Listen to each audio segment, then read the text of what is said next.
ivy this afternoon, which is an invasive species. There's lots of it that grows in the ravine. Something that we do at Still Moon is we have an environmental stewardship component to our work, and we will maintain aspects and sites of the ravine doing ravine cleanups. And sometimes we do removal of invasive species. So in the spring we did a big harvest of a bunch of ivy, and now we're using the ivy strands to weave baskets with. When you pick the ivy, it's going to be green like this. This is some ivy that we harvested yesterday. And after you pick it, you'll just want to go take your hand along it and just remove all of the strands and little leaves and stuff, so you get a nice long cord. You can feel this, it's pretty strong if you give it a tug. And then, if you use it right away, so if you pick it and use it right away, you can weave with it right away. But if you don't use it right away, it's going to dry out and it will get kind of brittle like this. And it will turn this faded brown color.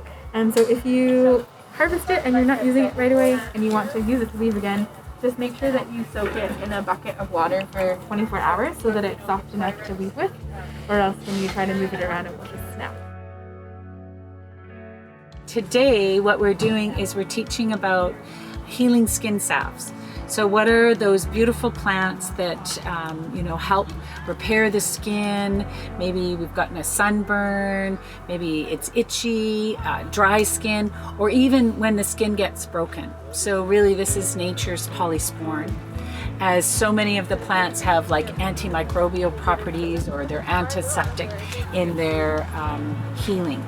And what we're doing is we're taking some beautiful beeswax. So I've got some broken beeswax here in my bag. You can see here's one of the big chunks.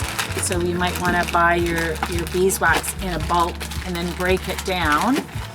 And we're gonna put it on a double boiler to melt. And then once it's melted, we're gonna add in some of the beautiful plant infused oils. So for instance, you can see this beautiful one here, which is quite orange yellow in color, is called calendula.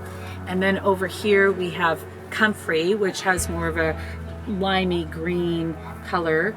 And then even in these jars, which is harder to see, is some cottonwood buds.